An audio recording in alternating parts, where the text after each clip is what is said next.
Hello! Je suis très émue de vous retrouver pour cette vidéo, du coup, pour vous raconter un petit peu mon premier trimestre de grossesse. Ça me fait tout drôle parce qu'en gros, j'ai un petit peu vécu tout ça il y a 2 ans, grosso modo, hein, à quelques mois près, et c'est hyper étrange. Vraiment, c'est complètement fou. Du coup, je vous ai annoncé ma grossesse sur les réseaux sociaux là, dimanche 10 avril. Et cette fois-ci, j'ai pas du tout filmé ma vidéo premier trimestre à date. Je suis un petit peu en retard, mais peu importe. Parce que j'avais envie cette fois-ci de vous proposer une FAQ, en fait, de vous proposer de me poser vos questions. C'est pas du tout quelque chose que j'avais fait pour Faustine. Je préférais me préserver de toute curiosité. Et là, je me suis dit qu'il y avait peut-être des thèmes que j'avais pas pensé à aborder, donc j'avais envie de faire une FAQ. Avant justement de répondre à vos questions, je vais un peu vous retracer la genèse du truc, quoi. Parce qu'on m'a beaucoup demandé si c'était un enfant voulu, si c'était un accident, si l'écart d'âge comme ça a été voulu, etc. Si j'ai toujours voulu 2 enfants ou plus ou moins, etc. etc. Donc, moi, dans ma tête, quand je me visualisais maman, je ne peux pas vous dire trop à quel âge, mais à chaque fois que je me voyais maman de 3 enfants parce que c'est mon modèle familial en fait. Moi, j'ai 2 frères, donc je voyais les choses comme ça. Mais après, une fois qu'avec Chris, on s'est rencontrés, on s'est mariés, etc., et qu'on a envisagé d'avoir des enfants, on est tout de suite tombé d'accord sur 2 enfants. Vraiment, mais immédiatement, on trouvait que... avoir un enfant unique, c'était pas notre truc, mais à la fois avoir 3 enfants, c'était énormément de travail, énormément d'investissement aussi financier, les études, etc. Enfin bref, donc on est vraiment tombé tout de suite d'accord sur 2 enfants, donc ça c'est une vraie chance, je trouve. Ensuite, quant à l'idée de quand lancer le deuxième, ça c'était pas évident, c'était plus évident pour Chris, qui lui les voulait vraiment rapprocher. En fait, il a 2 ans d'écart. C'est ça, hein, avec sa grande sœur, et c'est vrai qu'ils se suivent scolairement, etc. Moi, j'ai 3 ans d'écart avec mon grand frère, et on s'est aussi un petit peu suivis, mais du coup un peu moins. Et c'est vrai que là, avec 2 ans d'écart, l'idée c'est qu'ils seront à la crèche une année ensemble. Ensuite, le primaire et le collège, et même au lycée, ils pourront se croiser une année. Alors que moi, par exemple, je n'ai pas croisé mon grand frère au lycée. Donc voilà, ils auront 2 ans scolairement d'écart, donc c'est super, parce que des fois les enfants ont 2 ans d'écart en termes d'âge, mais pas scolairement. Scolairement, ça arrive à 3, donc c'est dommage, entre guillemets. Nous, c'était ce qu'on souhaitait, on a eu de la chance, ça a été possible. Mais bon, quand même, quand je pensais à ces écarts-là, je me disais, oulala, là, Faustine, elle va avoir 1 an, il va peut-être falloir se relancer. Voilà, c'était un petit peu difficile. Moi, c'était vraiment de me relancer dans une grossesse et dans un postpartum, en fait, dans de la fatigue, dans, entre guillemets, un petit peu de privation aussi, parce que tu peux pas faire tout ce que tu veux comme tu veux. Enfin, moi, voilà, j'ai toujours été très investie dans les travaux, et là, de nouveau, je peux plus rien porter. Il y a des choses que je peux pas faire, je suis fatiguée, j'ai mal au dos. Enfin, voilà, c'est quand même pas mal de privation, je trouve, et c'est pas que la grossesse, c'est aussi après le postpartum. Et j'avais des difficultés à me dire qu'il fallait que je me relance là-dedans. Surtout que je trouve que moi personnellement j'ai retrouvé un sommeil serein depuis mes vacances d'été, depuis le mois d'août. Donc voilà, j'étais là, je viens juste moi de retrouver un sommeil serein. Comment je peux me relancer là-dedans? Vous savez que, enfin, je vous en parlais sur Instagram, Faustine a assez vite bien dormi. Elle enchaînait ses 12 heures. On avait du mal à l'endormir, mais une fois qu'elle était endormie, elle enchaînait ses 12 heures. Et moi, par contre, je ne dormais pas, tellement j'étais anxieuse, tellement j'avais l'habitude des réveils avec l'allaitement, etc. Bref. Donc voilà, j'étais là, va falloir se lancer et tout, j'appréhende, je ne sais pas si je suis capable, si je suis assez forte, etc. Et il s'avère qu'en septembre, on a eu un rapport non protégé, et je suis tombée immédiatement enceinte. Donc 1 semaine avant l'anniversaire de Faustine, en fait, j'avais 3 jours de retard de règles, et à l'époque je prenais encore un petit peu de CBD, vous savez, pour me détendre et pour travailler sur mon sommeil, et donc voilà, test positif. Donc je pleure beaucoup de joie, mais en même temps je me dis waouh, la claque. Je suis très émue d'en reparler, et donc ça c'était un samedi, et en fait le dimanche soir j'ai commencé un petit peu à saigner. J'étais hyper inquiète, et bon, j'ai laissé passer la nuit, et le lundi soir c'était l'hémorragie. En fait, je perdais beaucoup plus de sang que ce que j'ai pu perdre après le postpartum pour Faustine. J'ai vraiment perdu beaucoup plus de sang, et je Je pensais pas que j'aurais été aussi émue de vous raconter ça, mais je pense que c'est bien que je vous le raconte pour vous montrer que ça n'arrive pas qu'aux autres, que ma vie elle n'est pas toute lisse, même si je vous partage tout ce que je souhaite sur les réseaux sociaux. Et voilà, ce sont des choses malheureusement qui arrivent, et je pense que ça me fait du bien aussi d'en parler, comme ça on passe à autre chose entre guillemets. Et donc à la fois, voilà, à la fois c'était pas vraiment une grossesse surprise parce qu'on avait pris le risque, on savait, on connaît les conséquences, mais à la fois c'était pas tout à fait voulu, pas tout à fait le moment, et à la fois on était super heureux, et à la fois de tomber sur cette fausse couche, voilà, ça a été une sacrée épreuve. Ce qui était dur, c'est qu'en fait j'avais zéro interlocuteur. À l'époque, j'avais pas retrouvé un médecin de famille et je n'avais que la secrétaire de ma gynéco au téléphone. Je n'avais aucun spécialiste de santé en fait au téléphone pour me dire quoi faire. Juste la secrétaire m'a prescrit une prise de sang à faire le lundi et une le lendemain pour voir comment évoluer, vous savez, l'hormone de grossesse. Et effectivement, donc le lundi, bah oui, j'étais enceinte, mais oui, je perdais beaucoup de sang. Et donc j'avais hâte d'être le mardi. Et le mardi, effectivement, mon taux de je sais plus quoi là était hyper bas de l'hormone de grossesse. Donc j'étais bien en train de faire une fausse couche. D'un point de vue moral, ça a été dur sur le moment, vraiment, cette espèce d'ascenseur émotionnel, ça a été beaucoup d'émotions. Et physiquement, ça m'a mise, mais au fond du trou. Vraiment, à partir de là, c'est vraiment à partir de là, donc de fin octobre, où j'ai pas arrêté d'être malade et d'avoir l'impression de plus jamais sortir la tête de l'eau. Vous l'avez vu, là, à partir de janvier, j'ai été aussi beaucoup malade. En fait, même fin octobre, j'ai commencé, vous savez, à faire tous mes aftes et tout partout dans la bouche. Après, j'ai enchaîné les rhumes, etc. Puis janvier, la gastro, l'angine, tous ces rhumes, un torticolis. Enfin, vraiment, tous les 15 jours, je me soignais, j'avais un nouveau truc. Je me soignais, j'avais un nouveau truc. Bref, donc ça m'a vraiment mise à plat. Et par contre, psychologiquement, ça a été comme un déclic où je me suis dit, ok, en fait... le deuxième enfant, je le veux, c'est maintenant, c'est sûr, je suis prête. Enfin, ouais, ça m'a vraiment fait un déclic. En plus, Faustine dormait extrêmement bien. On n'avait plus de soucis d'endormissement cette fois-ci. Elle dormait toujours aussi bien comme depuis bien avant. Mais là, on n'avait plus de soucis d'endormissement. On a réglé les soucis d'endormissement fin septembre, je crois. Donc vraiment, comme sur des roulettes, on la pose dans son lit, elle s'endort seule et elle se réveille 12 heures après. Donc c'est juste magique. Et je m'étais dit, je suis en train de récupérer un sommeil confortable et je veux pas, entre guillemets, trop m'installer, vous savez, dans du confort et qu'après ce soit encore plus dur de me relancer. En fait, un peu comme quand on arrache un sparadrap. J'avais envie d'arracher très vite le sparadrap, si vous voulez, et de vite me relancer sans trop réfléchir. Parce que sinon, si je réfléchissais trop, j'attendais 2 ans, 3 ans, 4 ans, 5 ans, j'avais peur de jamais réussir à me relancer. Puis il faut dire aussi que là, en août, je vais avoir 35 ans, je suis plus toute jeune et c'est une réalité ça.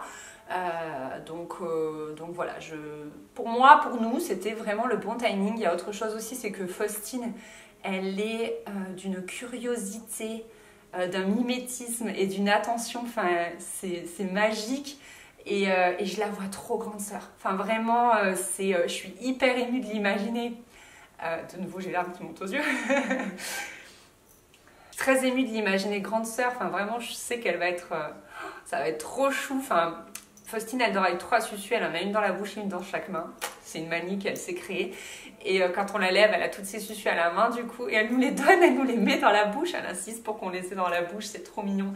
Donc je me dis rien que ça, déjà elle remettra la suçu à son petit frère ou sa petite sœur et tout, ça va être trop chou.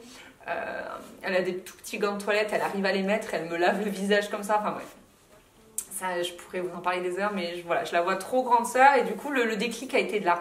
Vous avez été nombreux sur Instagram à me dire voilà, j'ai déjà un enfant mais j'ai du mal à me lancer pour bébé 2, qu'est-ce que t'en penses, etc. Moi j'en étais là à me dire qu'en gros il faut que je me lance sans trop réfléchir, sinon je ne me lancerai jamais. Voilà, parce que on connaît un peu plus ce que c'est forcément, et du coup c'est un peu plus, enfin en tout cas je trouve, et c'est un peu plus difficile de se relancer.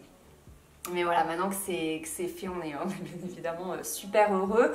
Du coup, la question qui revient beaucoup aussi, c'est de savoir si j'ai mis longtemps à tomber enceinte. Donc là, en septembre, voilà, ça a été immédiat, mais ça n'était pas spécialement à 100% désiré, même si encore une fois, on était conscient du risque. Et là, par contre, du coup, on s'est dit, ok, on veut ce deuxième enfant. On a été très malades tous les deux en novembre, donc il n'y a pas eu, je vous raconte tout, mais il n'y a pas eu, il n'y a pas eu de rapport, on était vraiment très malades. Et du coup, je suis tombée enceinte immédiatement, en fait, ensuite. Donc voilà, ça aussi c'est une grande chance, mais il paraît, enfin je sais pas si c'est vrai, mais qu'après une fausse couche, on retombe plus facilement enceinte parce que les hormones, etc. Voilà, je ne sais pas trop, mais en tout cas, Faustine, j'avais mis 5 mois.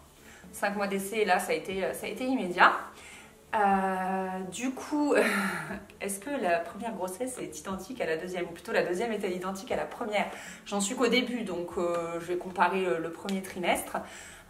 Faustine, j'étais en symptômes, j'ai eu les nausées, surtout le soir. Je ne sais pas si vous vous souvenez, ça venait avec pas mal d'angoisse et tout. Et dès que la nuit tombait, les nausées qui revenaient, etc. Et le lendemain, je me levais neuve et tout allait mieux. Là, j'ai noté 23 janvier 2022, entre parenthèses, dimanche, début des nausées, 3 petits points. J'étais interrompue par mon chéri qui est rentré dans l'appart en fait, et j'adore la tête que je fais au moment où il est rentré, on dirait que je suis paniquée. C'est juste que je suis incapable de filmer devant lui par pure timidité. Donc du coup, début des nausées, 3 petits points. En fait, ça a commencé, donc ce dimanche, je m'en souviens extrêmement bien, et ça ne m'a plus jamais quitté une seule seconde en fait. J'avais des nausées jour et nuit, H24, chaque minute. J'avais beau fractionner mes repas, prendre des petits cachets au gingembre. Franchement, j'ai tout essayé, sauf les cachets un peu plus forts. On n'en a pas prescrit en fait. Je ne savais pas que ça existait pour les femmes enceintes. Donc si j'avais su, ça aurait pu être cool. Mais j'ai rien pris d'autre en médicaments. Mais sinon, tout le reste, j'ai tout essayé et rien n'a fonctionné. Alors par chance, je ne vomissais pas. J'ai vomi qu'une fois en brossant les dents. Mais sinon, ça pouvait même me réveiller la nuit, les nausées. En fait, je me réveillais mal, quoi. C'était atroce. Franchement, j'étais une larve. Ça a été horrible. Il me semble, j'ai pas noté la fin, mais ça a duré 1 mois et demi. Par contre, la durée a été quasiment la même que pour ma première grossesse.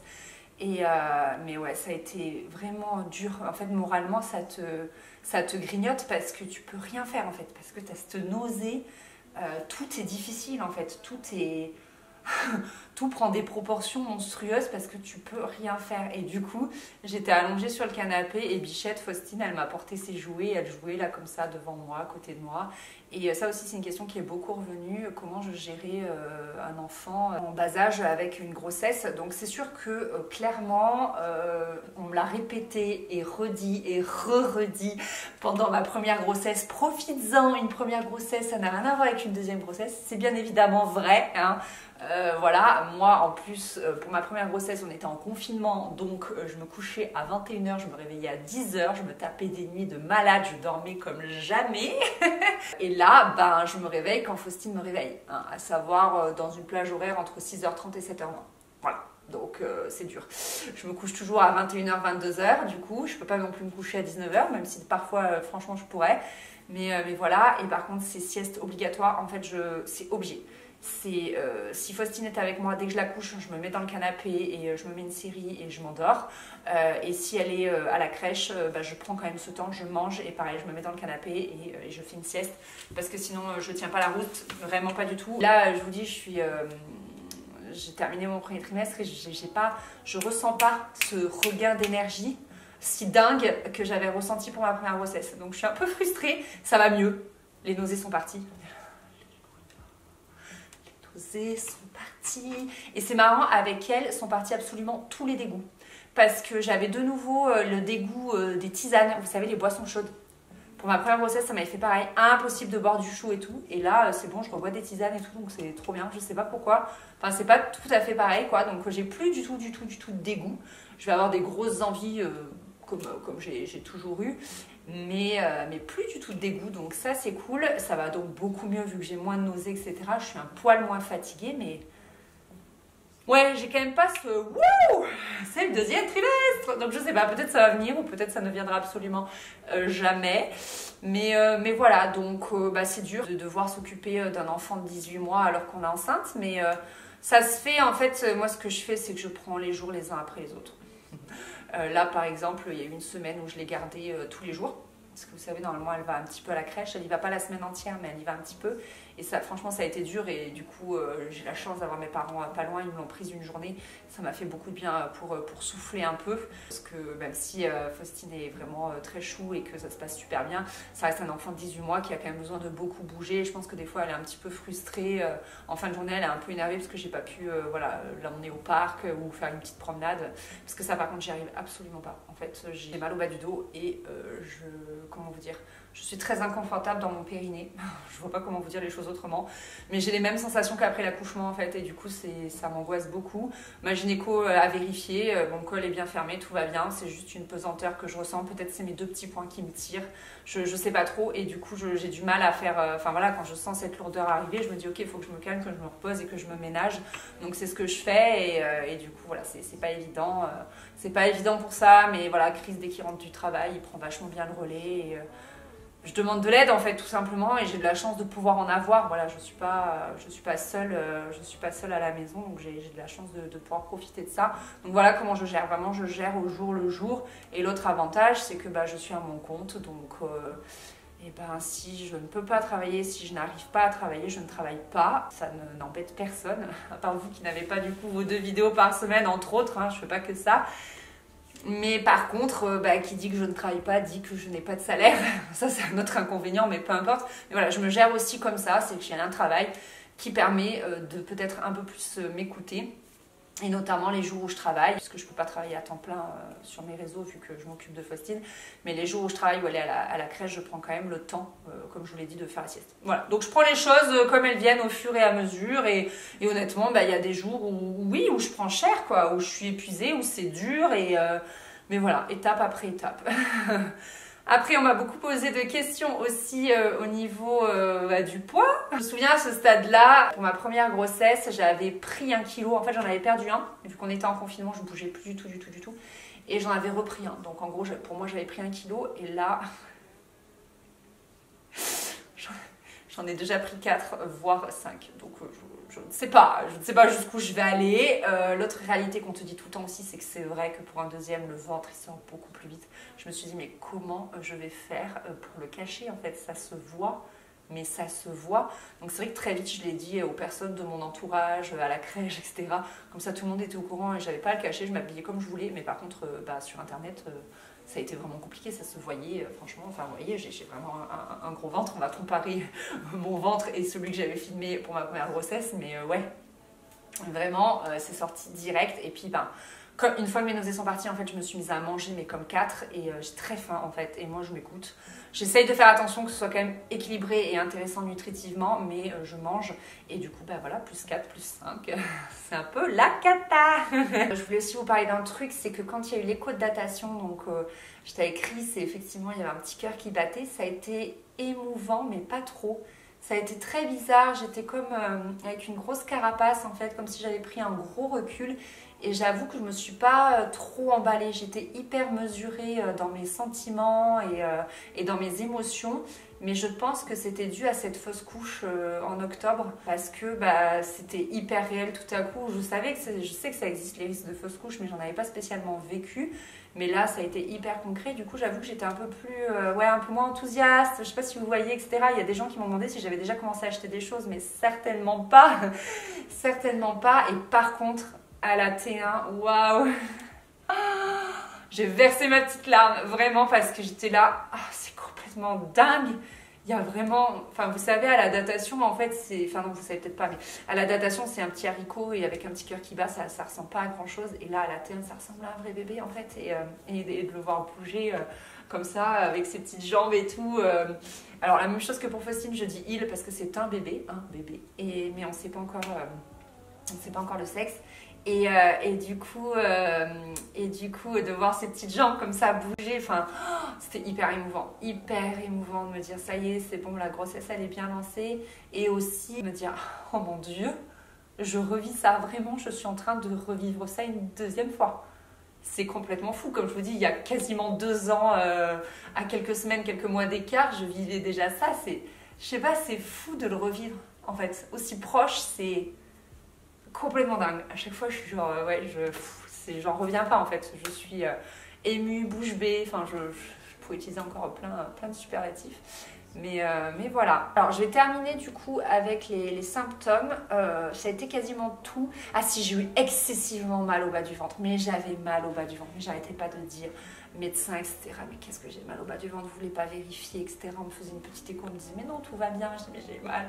Et en fait, apparemment, pour un deuxième enfant, c'est assez normal. Faustine, j'avais eu des petites douleurs, mais pas énormes. Et là, c'était vraiment très fort. Et apparemment, voilà, comme ça s'est déjà distendu pour une première grossesse, puis revenu, voilà, là, c'est encore plus douloureux. Puis c'est parti. Pareil que pour ma première grossesse, c'est parti au bout du deuxième mois, troisième mois, je sais plus. C'est parti assez vite. On oublie vite, hein. C'est marrant parce que sur le moment, tu es en mode je vais crever. Et après, ça passe quand même. Enfin, on oublie assez vite. C'est assez drôle. Et j'étais un peu aux aguets. C'est qu'il ne se passait rien au niveau de ma poitrine. J'étais là, mais Faustine, ils avaient gonflé plus vite. J'avais eu mal tout de suite et tout. Et là, pas du tout. Alors, l'avantage, c'est que j'avais déjà mes brassières d'allaitement qui sont ultra confortables, qui viennent de chez Kiabi. Donc, je les ai remises. Là, mes vieilles brassières toutes dégueulasses. Mais bon.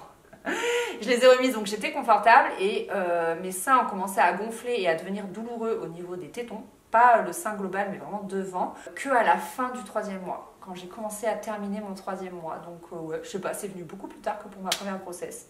Je sais pas trop pourquoi, mais voilà, ça en est tout pour mes symptômes. Et les remontées acides, mais ça, moi les remontées acides, j'y suis hyper sujette et là j'en ai eu en fait très très fort avec les nausées, c'est arrivé mais hyper fort et on m'a prescrit un médicament qui s'appelle homéoprazole si jamais vous voulez en parler à votre médecin et qui est miraculeux sur moi, qui marche très très bien parce que par contre le Gaviscon ça ne marche absolument pas, faut pas se leurrer et du coup voilà, remontée acide fois 1000 que la nuit.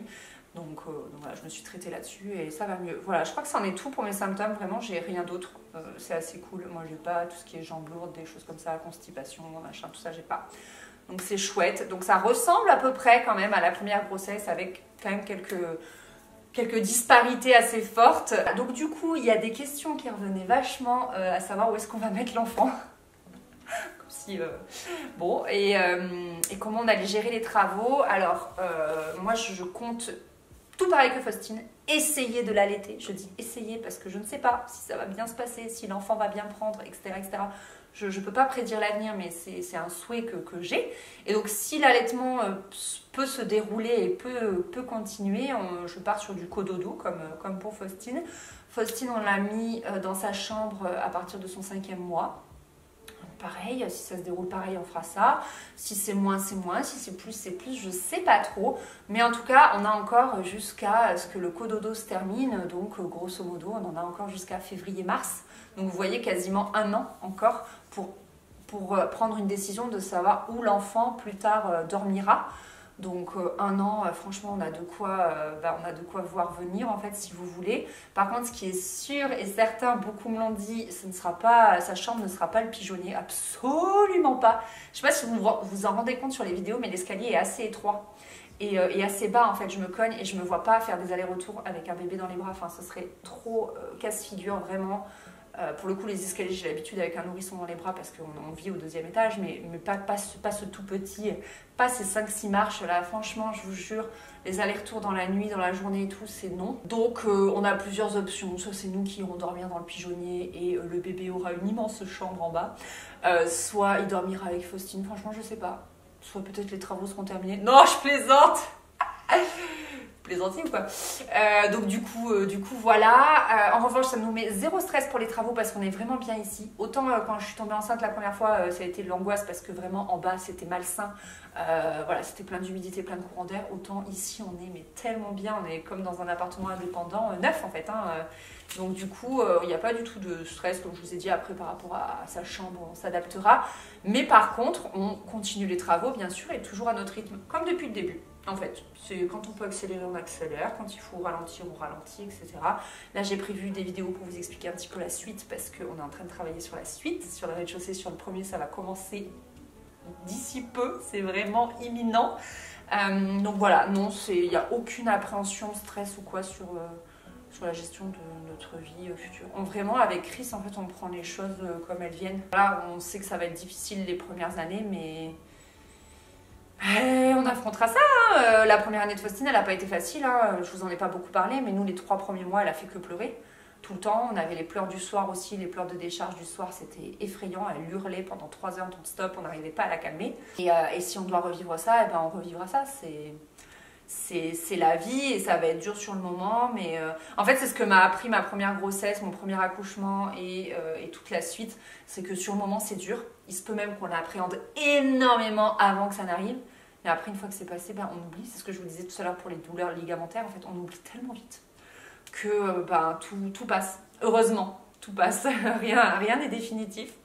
Je cherche les autres questions. Ah oui, bah, je vous ai pas donné, je vous donnerai pas la date de mon terme, mais globalement, c'est pour toute fin septembre, début octobre. Donc du coup, nos 2 enfants auront un petit peu moins de 2 ans d'écart. Voilà, j'ai oublié de répondre à cette question absolument... Enfin, qui est assez intéressante, je trouve. Ah oui, et est-ce que j'ai des ressentis sur le sexe de ce 2e enfant? Je n'en avais absolument pas pour Faustine et je n'en ai absolument pas pour celui-ci. Je suis nulle pour ça, je ne comprends pas comment... Je vois pas ce que je suis censée ressentir, j'ai 0 idée. Franchement, j'ai 0 idée. Ah, une très bonne question. Est-ce que je pense accoucher sans péridurale comme pour Faustine? J'adorerais. En fait, je veux le même accouchement. C'était trop génial. J'ai envie de vous le raconter. Si vous voulez, je vous mets en barre d'infos. Il y a toutes les vidéos maternité si vous voulez revoir tout ce qui s'est passé pour ma première grossesse. Mais en gros, c'est comme pour l'allaitement et pour toute chose, c'est que je me laisse toutes les possibilités et que je verrai sur le moment voulu. En fait, si c'est un accouchement aussi rapide et où tout se passe bien, oui, je le ferai sans péridurale. Mais si ça dure 20 heures et que je souffre énormément et qu'il y a des complications, eh bien, je demanderai la péridurale, quoi. Tout simplement, je me laisse vraiment toutes les options et je suis bornée sur rien. Et ça s'est passé comme ça pour ma première grossesse et tout le reste. Et je trouve que c'est comme ça que ça se passe le mieux. Quand on a des idées prédéfinies sur quelque chose, on est souvent déçu.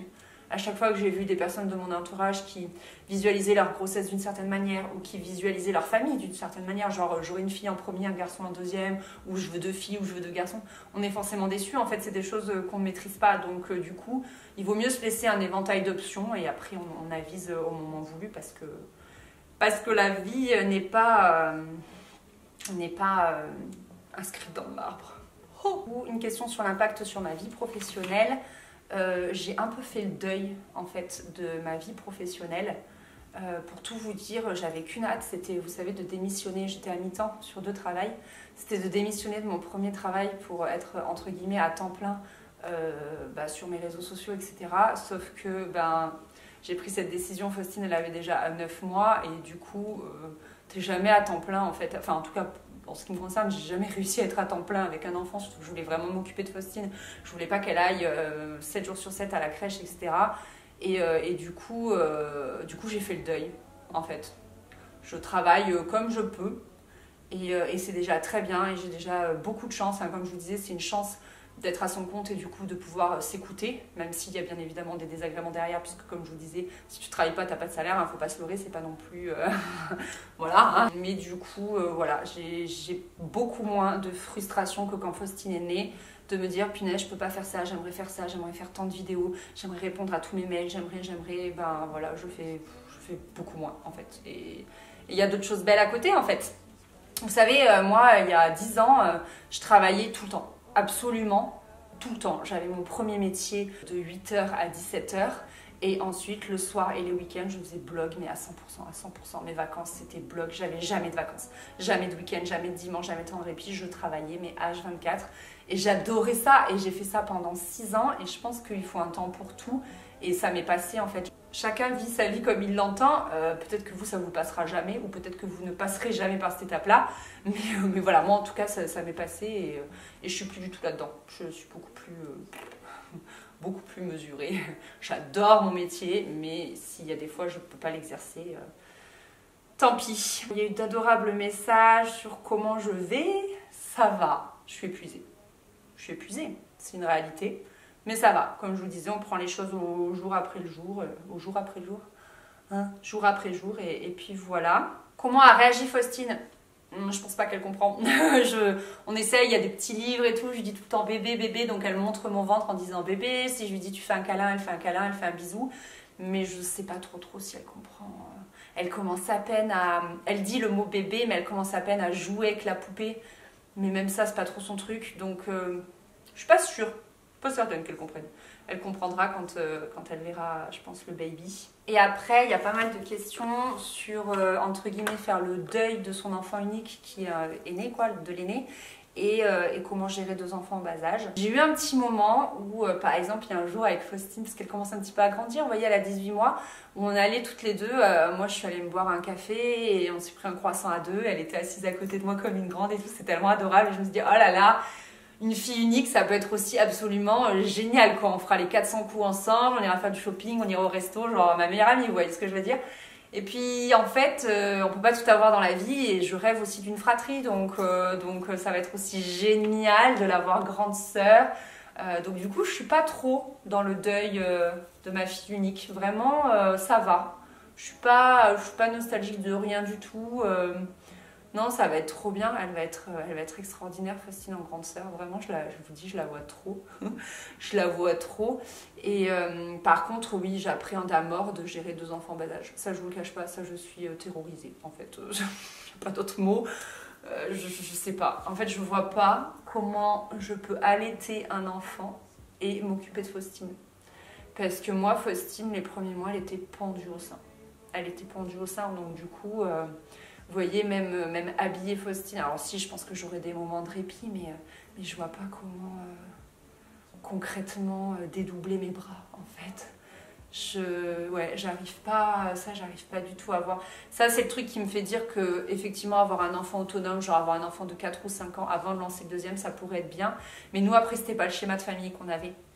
En fait, je me voyais pas non plus avoir un enfant de 5 ans autonome et être bloquée avec un nourrisson qui fait encore 2, 3, 4, 5 siestes par jour. Vous voyez ce que je veux dire?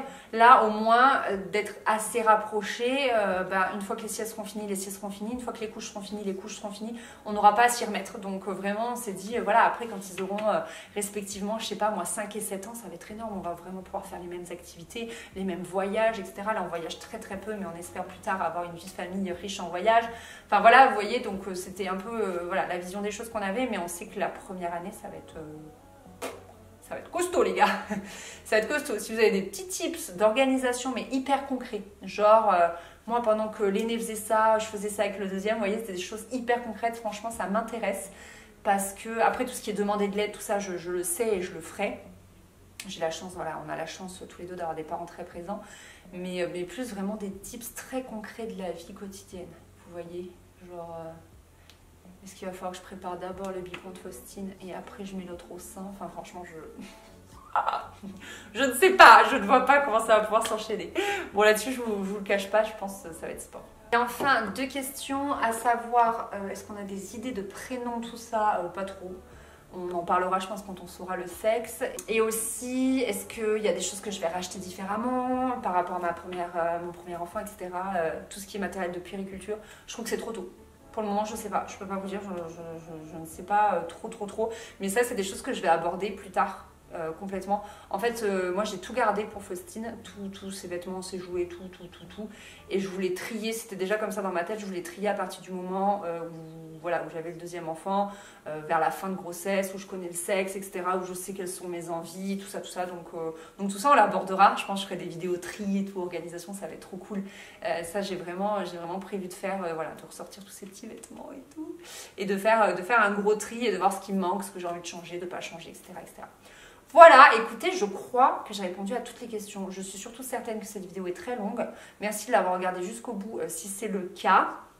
Et surtout, merci pour votre bienveillance, parce que c'est pas le cas de tout le monde. Et je pense que c'est important de le souligner. J'ai quand même eu des questions, j'en ai eu pas beaucoup, mais j'ai eu droit à tuer addict maintenant. Alors les gars, on parle de faire des enfants, on parle pas de collectionner les Pokémon. Donc non, je suis pas addict, je suis juste en train de construire ma famille et oui, je vais avoir 2 enfants. Et l'autre aussi, c'est ah bah dis donc, c'était quoi le mot exactement? Attendez, faut que je le recherche parce que je trouve que la formule, les gars, réfléchissez avant d'écrire quelque chose à quelqu'un quand même, comment la personne en face va le recevoir. Enfin, mettez-y les femmes, quoi. Ah oui, ah bah dis donc, tu enchaînes. Chacun son rythme en fait. Enfin, tu vois, je veux dire, chacun... Mais c'est valable pour tout, pas que pour les grossesses en fait. C'est chacun son rythme, chacun sa vision des choses et c'est pas très classe de dire, ah bah dis donc, tu les enchaînes. Et ah oui, je voulais faire un dernier laïus, on dirait que je fais une grosse mise au point, mais c'est important je trouve parce que, donc on m'a dit, vous avez de la chance de pouvoir financièrement assumer un deuxième enfant avec la crise que l'on connaît tous. Vous savez, quand il y a plus de 12 ans, j'ai passé les concours, je les ai tous eus du premier coup. Et on n'arrêtait pas de me dire « Oh là là, t'as eu de la chance du premier coup, qu'est-ce que tu as comme chance du premier coup ?» Et à force d'entendre ce mot de chance, et ben c'est de là que vient le syndrome de l'imposteur en fait, parce que non, j'ai pas eu de la chance, en fait, j'ai travaillé comme une tarée. À l'époque, je me souviens, en plus de ma licence, je prenais des cours en supplément de préparation au concours qui se passaient le soir. Le week-end, je me levais à 7 h pour pouvoir bosser jusqu'à 19 h. Enfin, je faisais que ça. Moi, je sortais pas. J'avais 20 ans. Moi, toutes mes potes, elles sortaient en boîte. Moi, je sortais pas parce que le lendemain, il fallait que je bosse et que je prépare mes concours. Enfin, vous voyez, c'est pas de la chance. Et là, c'est un peu pareil, en fait. C'est que, oui, c'est vrai, on est confortable financièrement. Mais est-ce que c'est vraiment de la chance? Quand je vois le boulot de malade que se tape Chris, quand je vois que quand il est malade, il s'est pété le genou, je ne sais plus quand est-ce que c'était, là, cet hiver, il n'a pris qu'une semaine d'arrêt alors qu'il était censé s'arrêter 1 mois. Enfin, quand je vois tous les sacrifices qu'il fait et moi aussi tout le travail que je fais, alors je ne vais pas vous dire que mon travail est fatigant, certainement pas, je ne vais pas faire l'influenceuse qui pleure, pas du tout, surtout comparé à Chris qui a un travail beaucoup plus physique que moi, mais n'empêche qu'en termes d'heures, voilà, je travaille aussi beaucoup, on travaille beaucoup tous les deux et du coup je pense pas que ce soit une chance d'en être là où on est financièrement, quoi. Enfin, voilà, faut arrêter avec ce mot chance. Il y a des, voilà, je pense qu'il faut reconnaître quand les gens méritent les choses et qui travaillent dur et ou qu'ils ont du talent. Alors moi j'ai pas de talent, mais je parle des gens qui auraient du talent, vous savez, dans un domaine quelconque, etc. Voilà, il faut reconnaître les choses et arrêter avec ce mot chance parce que du coup, moi j'ai un espèce de gros syndrome de l'imposteur, c'est atroce. Enfin, tout ce que je fais, je me dis j'ai aucune valeur et je mérite pas ce qui m'arrive et c'est vraiment dommage. C'est vraiment dommage. Non, voilà, je voulais faire juste un petit point là-dessus et vraiment vous remercier pour votre bienveillance et votre délicatesse. C'est hyper important. C'est, voilà, quand on partage des choses aussi intimes avec autant de gens qu'on ne connaît pas, parce que je ne vous connais pas tous, eh bien c'est hyper précieux. Votre bienveillance est hyper précieuse. Voilà, allez, j'arrête de parler. Je pense que vous êtes déjà tous endormis derrière votre écran. Je vous fais des gros bisous. Merci d'avoir regardé cette vidéo et à très bientôt. Bye. The rivers gave me my blue eyes. The trees inspired me to grow. I feel so old that I could die. I feel like